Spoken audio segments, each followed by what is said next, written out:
3 hours after the landslide buried me, Caleb rushed into the disaster area with the rescue team.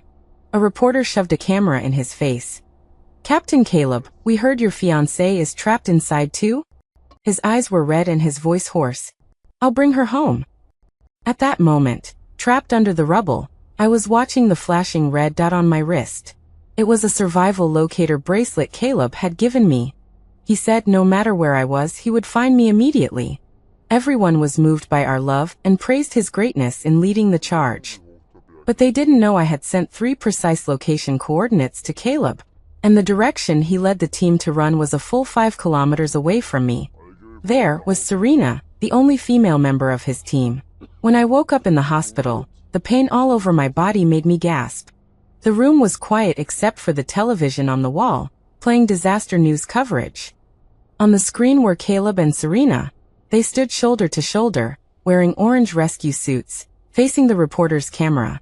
Captain Caleb and Officer Serena's seamless cooperation is like a match made in heaven for our rescue team. Truly the best partners. "Captain Caleb, you not only rescued your teammate Ms. Serena at the first opportunity, but also disregarded your own safety to find your trapped fiancé under the complex rubble. How do you feel right now?" Caleb looked at the camera, his voice hoarse. "It's my duty. I just did what I had to do."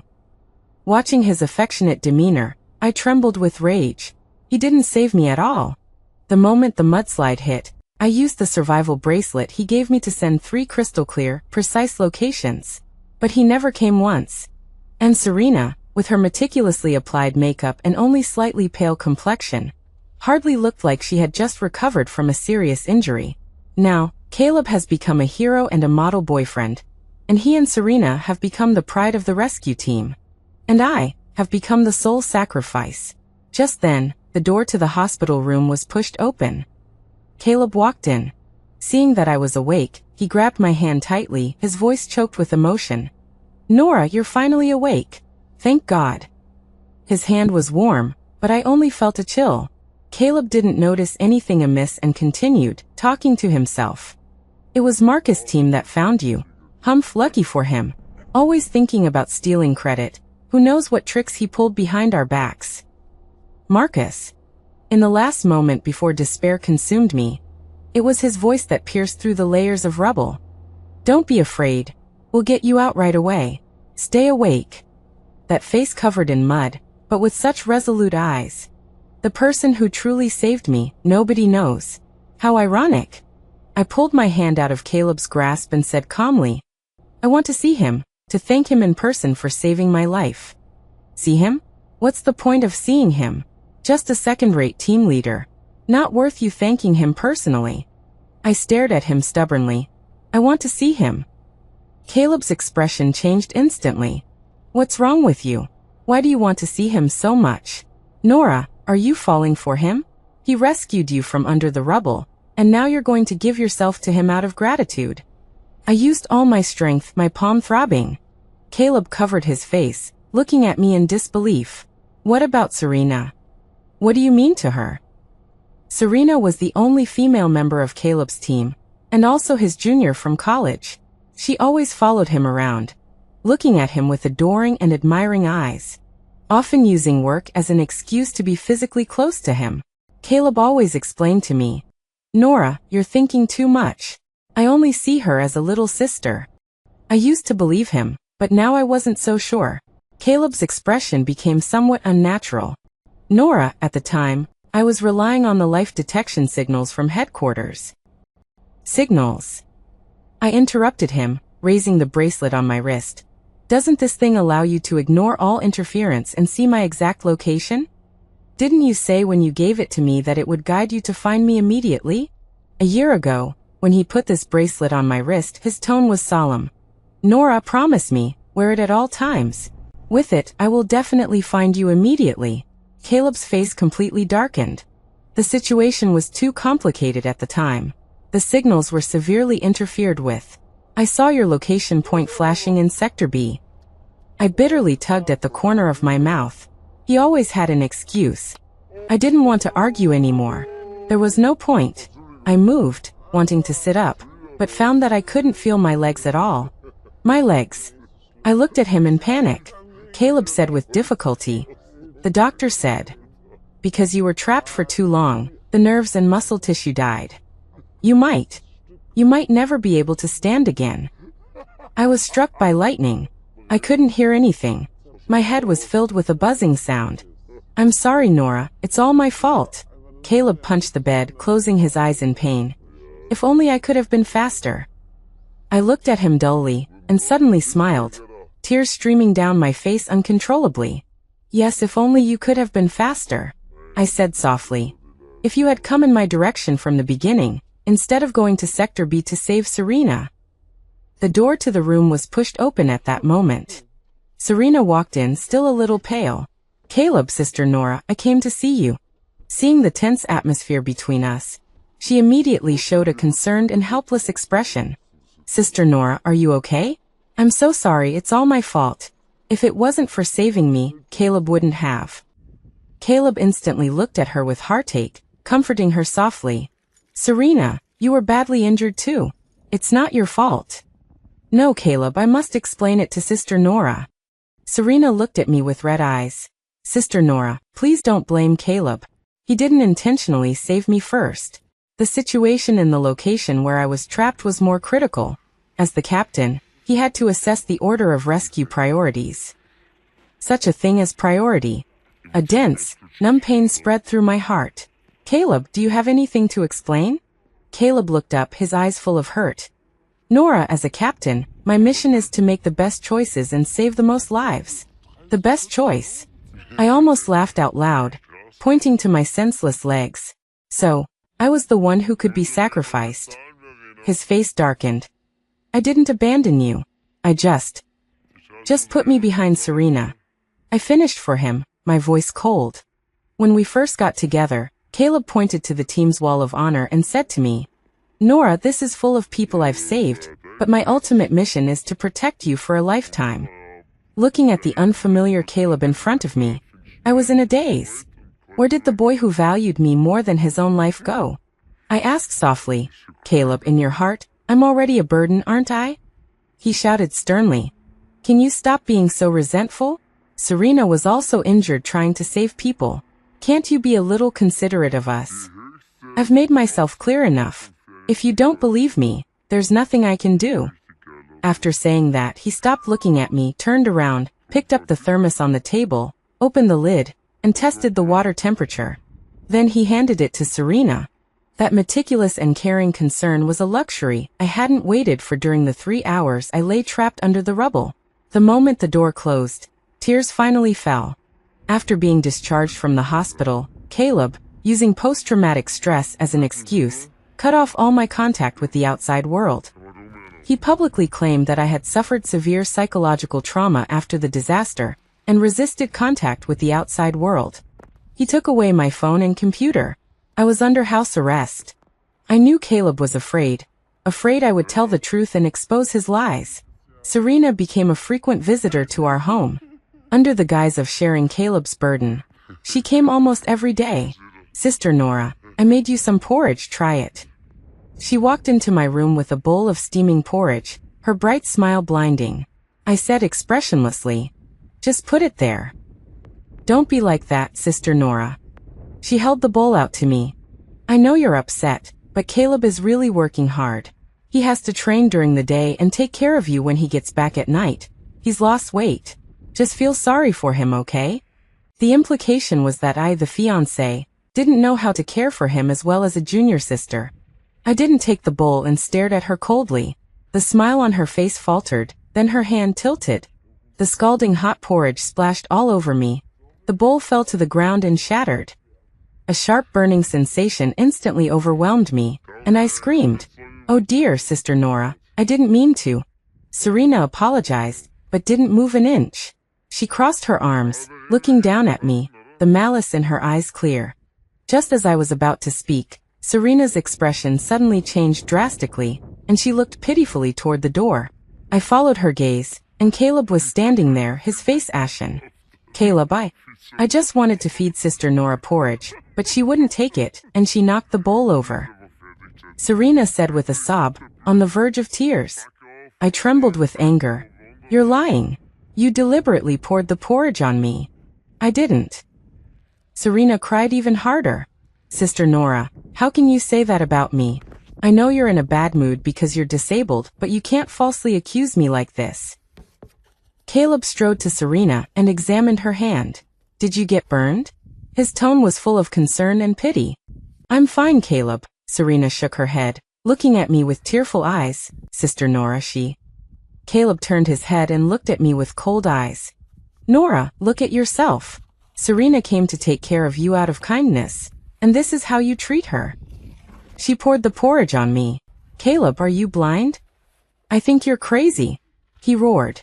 Ever since you had your accident, you've been eccentric, you've become completely unreasonable.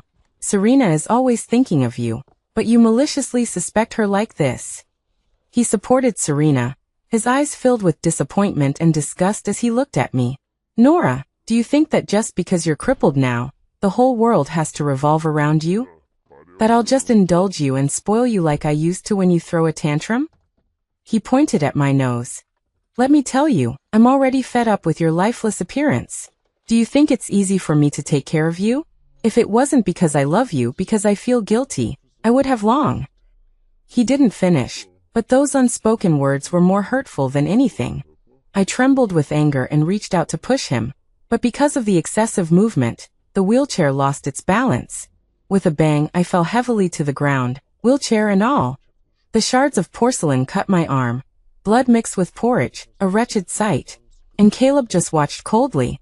Serena peeked out from behind him, the corners of her mouth curving into a smug smile, fleeting. Caleb, don't be angry, Sister Nora didn't mean to, she said softly. She didn't mean to, she's just selfish. Caleb seemed to have finally found an outlet for his frustration. Nora, take a good look at yourself. You're just a useless cripple who can't live without me. I work my butt off outside every day, and when I come back I have to wait on you. This moody invalid, I've already done my best. If it weren't for Serena constantly enlightening me, I would have been driven crazy by you. And what about you?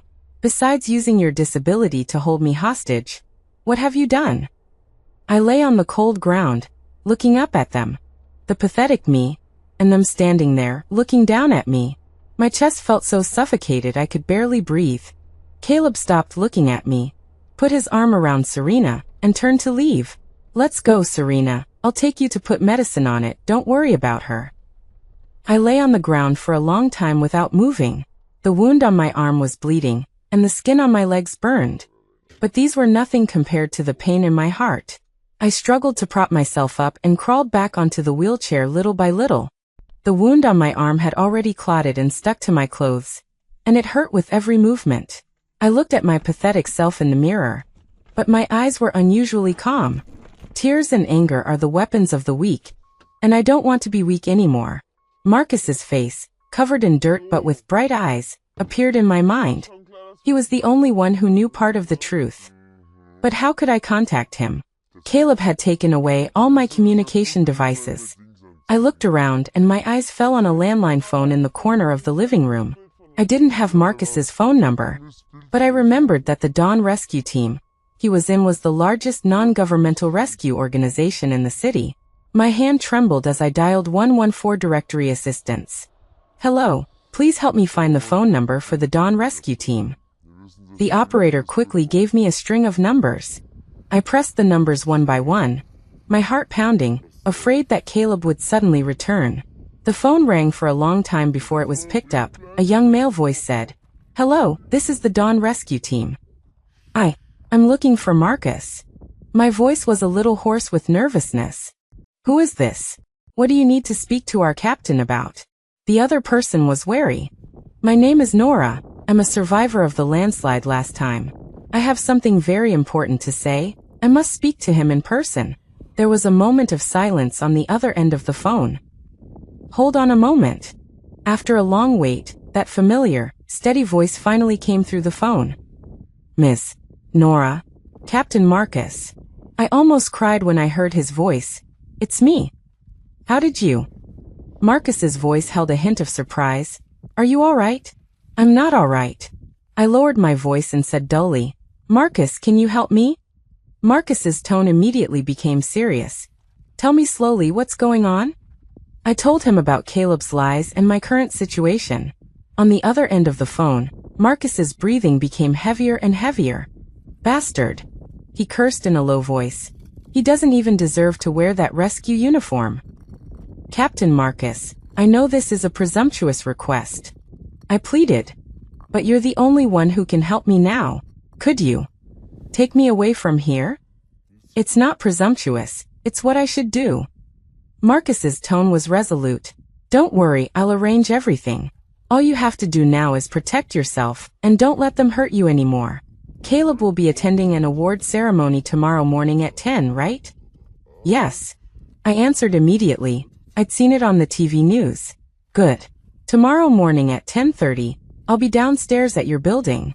Find an opportunity to come downstairs, I'll pick you up. But I can't get downstairs alone. Don't worry, I'll arrange for a female staff member to go up to help you under the guise of a community follow-up visit. You just need to find a way to open the door. Hanging up the phone, hope ignited in my heart. The next day, I acted as usual, quiet and silent. Before Caleb left, he told me hypocritically, Nora, I have to go to a very important meeting today. I won't be able to come back and have lunch with you. I asked Serena to come over and take care of you. Don't be childish anymore. I nodded without saying a word. He smiled with satisfaction and turned to leave. No sooner had he left than Serena arrived. She seemed to be in a good mood today, humming a song while busying herself in the kitchen. I sat in my wheelchair, quietly waiting. At 10:25, the doorbell rang. Serena frowned as she went to open the door. Who is it? Standing outside was a young woman in a community work uniform, holding a folder. Hello, we're from the community, here to do a follow-up registration for those affected by the recent disaster. Serena looked impatient. Register what? Can't you see we're busy? It will only take a few minutes. The woman said with a smile, while subtly glancing in my direction. I immediately understood and violently swept the water glass off the table. Ah! I cried out in alarm. Serena was startled and turned back to scold me. What are you doing now, you lunatic? The instant she turned her head, the community worker stepped inside and quickly closed the door behind her. Then she pulled a document from the folder and handed it to Serena. Miss Serena, we suspect you of providing false information and participating in the falsification of rescue records during the rescue operation. This is a warrant, please come with us. Serena's face turned pale, and before she could react, two plainclothes officers rushed up from the stairwell and restrained her. What are you doing? Let me go. Caleb. Caleb, save me. She shouted hoarsely, but it was all in vain. The community worker walked up to me and smiled gently. Ms. Nora, don't be afraid, mister. Marcus sent us to help you. Let's go. Downstairs, a car had been waiting for a long time. The door opened and Marcus sat inside, holding out his hand to me. Nora, you're free. I was placed by Marcus in a private sanatorium under his name. The environment here was quiet and secluded with strict security, and more importantly, it had a top-notch domestic rehabilitation medical team. Miss Nora, I've reviewed your medical records. Dr. Owen, my attending physician, looked serious. Your leg injury missed the optimal treatment time. If surgery had been performed in time, there would have been a very high chance of regaining the ability to walk. My heart felt like it had been pricked by a needle. What about now? I asked in a hoarse voice. Now. It's difficult. Dr. Owen sighed. Nerve damage is irreversible. But we won't give up. We will develop the most detailed rehabilitation plan for you, combined with the latest nerve stimulation therapy, and hope for a miracle. Inovet, Fangayu. Marcus stayed by my side the whole time. Seeing that I was in low spirits, he comforted me softly. Nora, don't be discouraged. You can definitely do it. My heart warmed.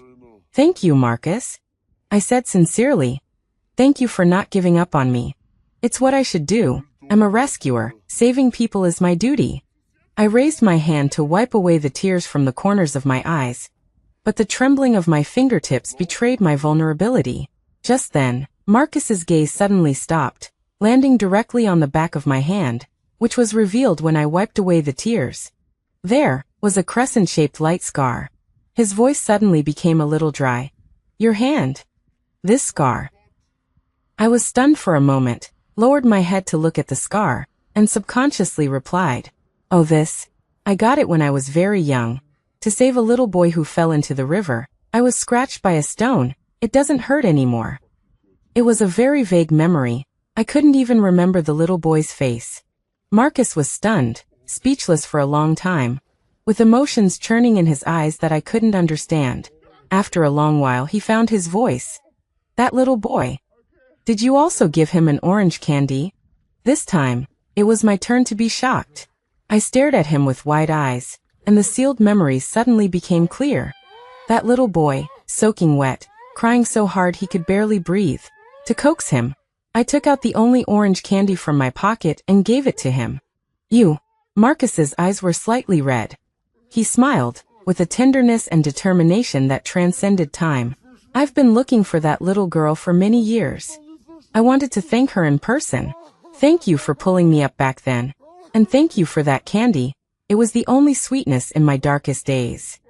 He raised his head, his eyes burning. So Nora, now it's my turn to pull you up. No matter how difficult it is, I will be with you to stand up again. After regaining his composure, Marcus took out a document and handed it to me. This is the original video I retrieved from our team's enforcement recorder, as well as the unmodified location data from the bracelet's backend. I opened it with trembling hands. The video showed the chaotic scene on the day of the landslide. Marcus's team was searching desperately in Area A when suddenly, his walkie-talkie relayed a voice from a teammate. Captain, have Caleb's team gone crazy? All the life detection signals are pointing to Area A. Why are they rushing towards the dead zone of Area B? Marcus's decisive voice came from the video. Don't worry about them. We continue to search. Don't miss any corner. And another document was the original data record from the bracelet's backend. It clearly showed that my distress signal and precise location were sent to Caleb's personal terminal within 5 minutes of the disaster.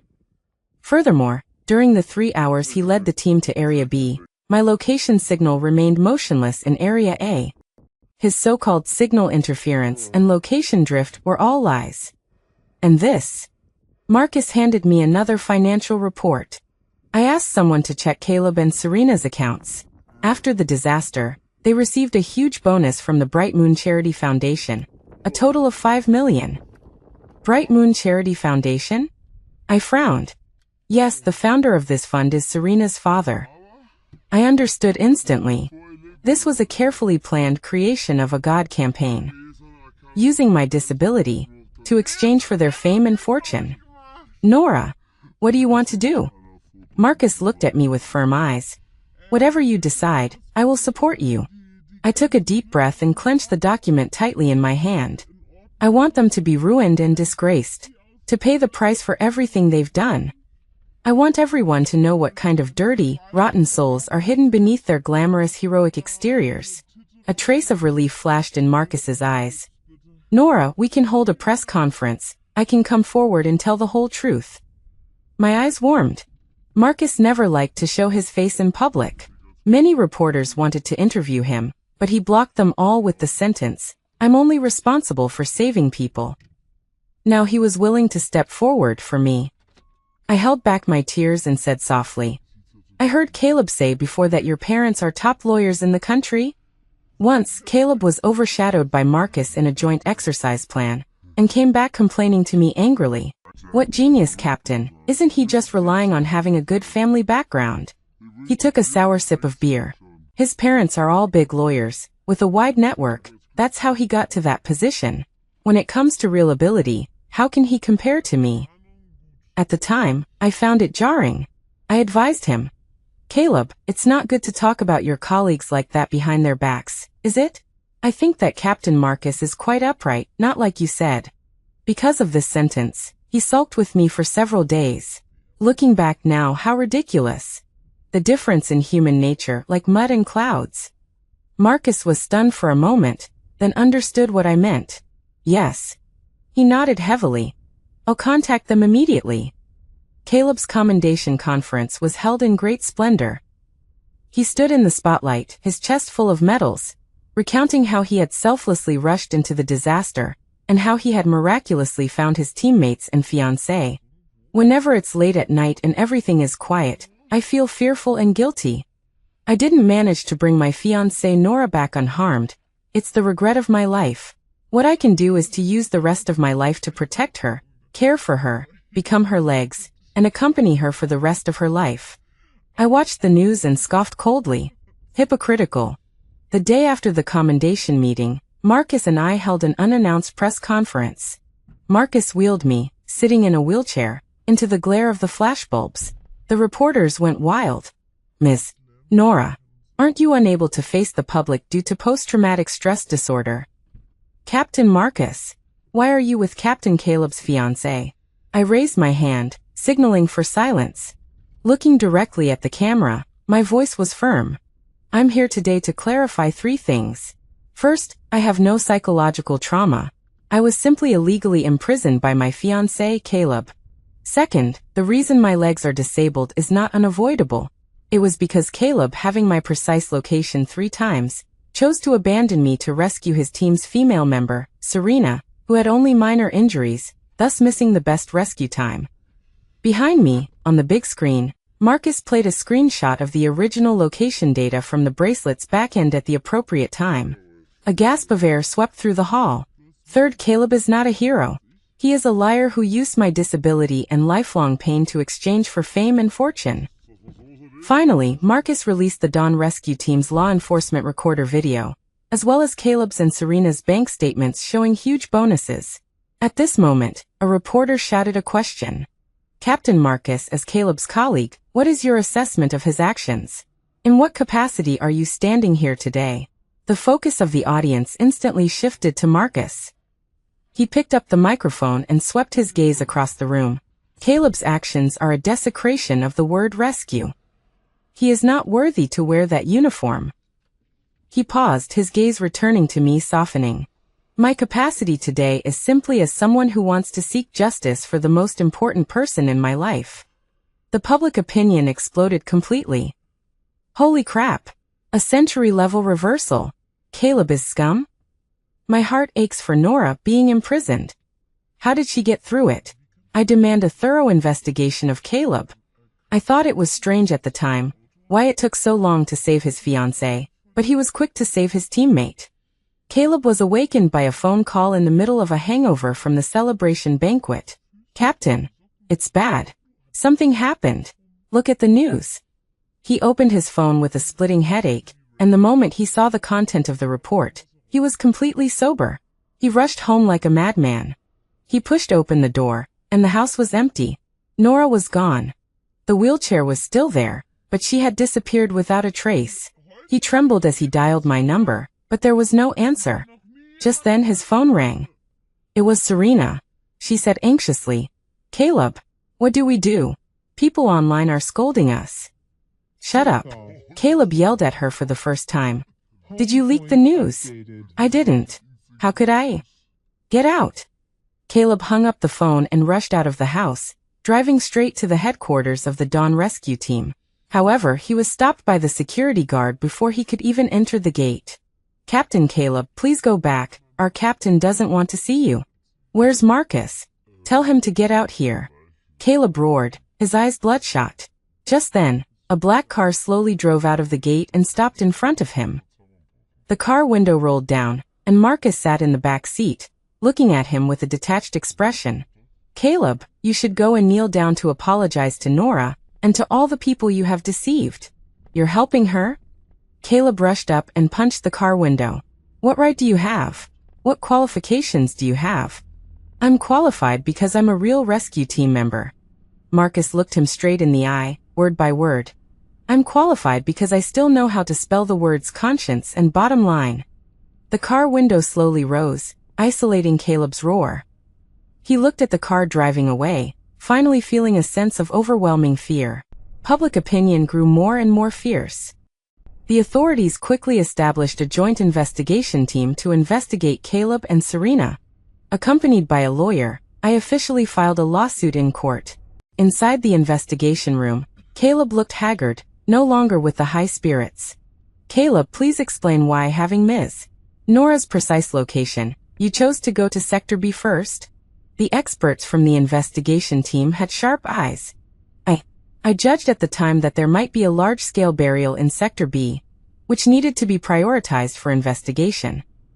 Judgment. The expert pushed a document in front of him. This is the geological survey report of Sector B at the time, which clearly shows that the area is a hard rock structure, and the possibility of a large-scale deep burial is extremely low. This is a compulsory course for your rescue team, wouldn't you know? Caleb's face turned pale instantly. Another expert took out Serena's confession. Serena has admitted that after she was trapped, she contacted you by private satellite phone, exaggerating her dangerous situation to induce you to prioritize the rescue. And you knew that this violated the rescue principle, but you still chose her. What explanation do you have for this? Caleb opened his mouth, but couldn't say a word. He didn't expect Serena to sell him out so quickly. The investigation results were quickly announced.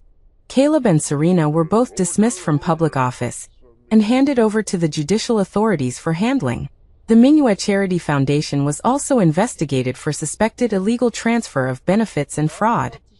Overnight, the once radiant hero couple became rats crossing the street that everyone shouted at. Caleb looked for me like a madman. He rushed to the sanatorium, but was firmly stopped by the security guard. Nora, come out and see me, he roared hoarsely. I know I was wrong. Please forgive me just this once. I sat by the window in the room, looking at him coldly through the slats of the blinds. Forgive? What qualifications did he have to ask me to forgive him? Marcus pushed the door open, holding a bowl of freshly cooked soup. Don't look, it's bad for your eyes. He walked to my side and drew the curtains. The doctor said you should replenish your nutrition. I took the bowl and said softly, Thank you. You're being polite with me again. He smiled helplessly. By the way, I have something to give you. He took out a small metal box from his pocket, inside which was a brand new survival bracelet. This is redesigned by me. Marcus's eyes were a little unnatural. The signal frequency is independent, global positioning, waterproof and explosion-proof, and also has life sign monitoring functions. Most importantly, he paused and looked at me seriously. Its highest authority is always in your hands. Whether you want someone to find you, or you don't want someone to find you, it's up to you. I looked at the bracelet, my nose soured, and tears almost fell. A bracelet was once a symbol of my love, but in the end it became an ironclad proof of betrayal. And now, another bracelet represents new life, respect, and absolute security. Marcus, I looked up at him. Don't rush to answer. He seemed to know what I wanted to say, and gently interrupted me. Tell me the answer when you're ready. I'll wait forever. Downstairs, Caleb's roar was still going on, but I couldn't hear it anymore. In my world, there was finally warm sunlight again. With Marcus's help, I founded a foundation dedicated to providing medical and rehabilitation assistance to people injured and disabled in disasters. I used the huge sum of money that Caleb compensated me, plus the inheritance left by my parents, as the foundation's startup capital. Marcus used his connections to bring in support from many businesses and philanthropists for the foundation. I'm busy every day. Busy screening applications, busy contacting rehabilitation centers, busy communicating patient conditions with psychologists. I am no longer the crippled person who needs to be taken care of. I have become someone who can bring hope to others. Thanks to the efforts of Dr. Owen's team, my legs have also begun to have faint sensations. Although I still can't walk, it is already incredibly good news for me. This day, I was processing documents in the office when Marcus pushed the door open and came in. Nora, there's a project I think you might be interested in. He handed me a proposal, the Walker Smart Prosthetic Limb Development Project. My heart skipped a beat. This project is being tackled by my aunt's company, and it has already entered the clinical testing phase. I want to invite you to be the Chief Experience Officer. Marcus's eyes were bright and sincere. I hope that the first person to help you walk again is me. I looked at him, speechless for a long time. I have seen everything he has done for me in the past year or so. He never treats me as a disabled person who needs sympathy, but as an equal and independent partner. Okay. I smiled. I'm willing. Marcus, thank you for making me believe that there is still sincerity in this world. I'm willing to try, together with you. He was too excited to speak, just stepped forward and hugged me cautiously. A month later, the court hearing was held. I didn't go. The trial of Caleb and Serena was just a procedure that had to be completed for me, not the focus of my life. Attorney Grant, as my authorized representative, presented all the evidence in court one by one. Caleb's lawyer tried to acquit him by citing wartime stress response and misjudgment, but Attorney Grant refuted him perfectly with detailed data and professional rescue regulations. Serena, on the other hand, completely collapsed in court. She cried and identified Caleb, saying that everything was at his instigation, and she only did those foolish things because she loved him too much. Caleb sat in the defendant's seat, watching her frantically shift the blame, his eyes cold and silent. This woman he had once tried everything to protect had now become the dog that bit him the hardest. It was extremely ridiculous. In the end, the judge sentenced Caleb and Serena to 8 years in prison. The moment she heard the verdict, Serena collapsed on the ground and wailed. Caleb closed his eyes, and 2 lines of clear tears slid down his face. He did not appeal. Perhaps this was the only time in his life that he didn't choose to escape. After the verdict, Attorney Grant came to the sanatorium and told me the results. He also handed me a file bag. Caleb asked me to pass this on to you before the trial. I opened it, and inside was a thick stack of letters and a picture album. In the letters were his confessions, one after another, each word filled with remorse. In the picture album were drawings of me. There was a picture of me smiling at the children when I was teaching. There was a picture of me sitting on the steps, exhausted, when we were climbing a mountain together. There was a picture of me in a wedding dress, the way he imagined me marrying him. Under each picture was a line of small writing. My Nora, my light. I flipped through it quietly, without a trace of emotion in my heart. I put the picture album and the letters, along with the bracelet that he had glued back together after it was broken, into the fireplace. Flames rose, burning those false pasts to ashes. It's all over. Marcus gently hugged me from behind, his chin resting on the top of my head. No, I leaned against him, looking at the bright sunshine outside the window. It's all just beginning.